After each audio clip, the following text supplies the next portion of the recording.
Dallas Cowboys Executive Vice President Stephen Jones recently made it clear that the team won't be actively pursuing in-season trades, despite facing key injuries and some early struggles in their 2024 campaign. With defensive stars Micah Parsons and DeMarcus Lawrence sidelined due to injury, the Cowboys are feeling the strain. Parsons, a versatile linebacker and one of the NFL's premier defensive players, is expected to miss at least one game, while Lawrence, a cornerstone defensive end, is likely headed to injured reserve and could be out for up to 8 weeks. The Cowboys' current 2-2 record leaves them in the mix within the NFC, but they haven't played up to the level of a dominant contender. Their offensive inconsistency, combined with their depleted defense, raises concerns about whether they can maintain a competitive edge over the next few weeks. However, despite these challenges, the Cowboys' front office is choosing to take a more conservative approach when it comes to improving their roster.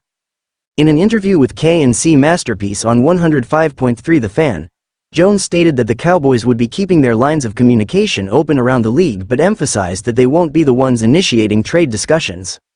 "I don't know, this time of year, that anyone's willing to trade their best players," Jones said, acknowledging the reality of trying to strike deals when other teams are still competing for postseason berths. While the Cowboys are not ruling out the possibility of making a move if the right opportunity comes along, Jones made it clear that the organization isn't planning to actively seek out trades.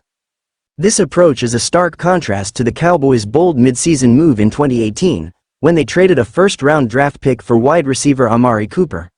At that time, the Cowboys were struggling with a 3-4 record, and Cooper's arrival sparked a turnaround that saw the team finish 7-2 and win the NFC East. Cooper revitalized the offense and earned another Pro Bowl nod, making the trade look like a stroke of genius. But this time around, the Cowboys are taking a more passive stance. Jones explained that with the injuries to Parsons and Lawrence, teams around the league are already aware of the Cowboys' situation. He believes that if other teams are interested in making a deal, they will reach out to Dallas, but the Cowboys won't be actively calling around. "It's no secret to anyone in the league that we had 2 significant injuries in terms of Micah and D-Law," Jones said. "So people who might have an inkling to do something, I'm sure we'll hear from them, but for the most part, I think no one's willing to mail anything in right now."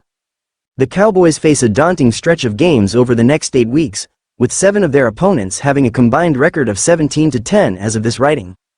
5 of those teams made the playoffs last season, so it's clear that Dallas will need to play at a high level to remain competitive. However, without major upgrades to their roster, particularly at positions like wide receiver and running back where they've struggled, it's uncertain how the Cowboys will fare against this tough slate of opponents. While the Cowboys might have needs on both sides of the ball, Jones's comments suggest that the front office is content to play the waiting game, hoping that they can hang around the rim of the playoff race without making any drastic moves. They seem more focused on maintaining flexibility for future drafts rather than giving up valuable picks for short-term fixes. This approach leaves some fans and analysts questioning whether the Cowboys are doing enough to maximize their chances of success this season, especially in the highly competitive NFC. As the Cowboys prepare for their upcoming games without their 2 best defensive players, it remains to be seen whether this conservative strategy will pay off. The team is banking on the hope that their current roster can weather the storm and that any opportunities for improvement will come to them, rather than actively pursuing ways to bolster their squad mid-season.